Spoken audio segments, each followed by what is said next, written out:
today's video, I'm adding an oxalic acid vaporization port to the back of my beehives. So I got a couple of deep hive bodies already completed. I'll show you step by step what I'm doing.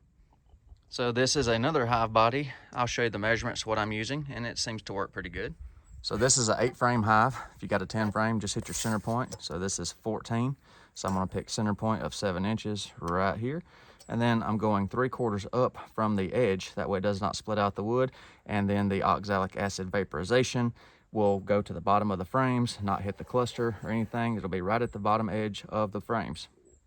So 3/4 up off my center mark right there. I'll make a little X where I'm gonna put my drill bit. So right there. So for the vaporizer I'm using is this Instant Vap Compact, and the port on the end actually fits a M8 opening. Very good, it's snug, doesn't let the vaporizer flop around, holds it straight in so it can disperse its vapor. And that is just some spare M8 battery bolts that I have, the terminal bolts. So I've got a whole pack of these, so instead of going to the hardware store, I'm using what I got. So I'm using a 9/32 drill bit.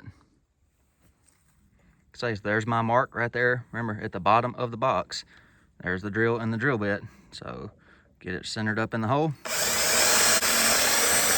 All right. So this is just one of the longer M8 bolts because I want it to cut the threads all the way through the wood. So I'll start it with my fingers, get it straight so it's going in properly. Let me show you that again from a different angle. So just start it with your fingers first.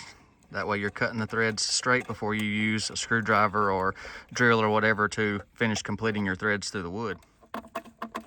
So just thread it all the way through, in and out a couple of times. That'll cut you a nice set of threads to match these bolts. So all the way down till it's snug, and then back out. Just do that a couple more times. If you use an impact gun or something, you can still just start it with your fingers and then just go really slow. And in and out a couple of times.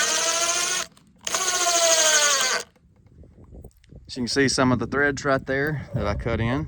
So once you run the bolt in and out a few times, you can thread it most of the way in by finger tightening it. So, you know, for during the season when you're doing your vaporization, you can leave it finger tight like that so you can easily remove it when you're doing your vaporizations. Or at the end of season in the winter, when you're done, you can run it all the way down completely snug and make you a decent little seal right here. A little bit better than using a golf tee or a wood dowel, you know, in my opinion anyhow. And what I do on a live colony, if I'm adding a port into an existing colony or whatever, I set a depth guide with a piece of tape so I don't drill too far in and hit the frames or anything that could be right there, hit any bees or anything like that. So just set you know, as simple as a piece of tape, whatever you want to use for a depth guide. So here's the depth guide right here. So all the way up to the tape. And that brings it barely through on the inside of the box.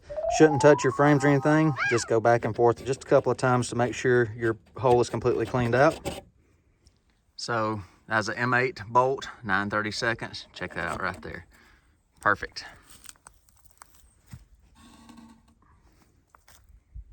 So I hope this was a helpful video. I did it on the cheap with spare parts. You can, of course, go as wild as you want with everything from the hardware store, but just junk I had laying around to make me some OAV ports on these new boxes I'm getting set up for next year. So that's 3 down, 7 more to go for deep boxes, not including nukes for next year. So hoping to expand, Lord willing. And by the way, if you have not checked out those Robbie's Instant Vaps, I'm telling you what, those things are pretty sweet.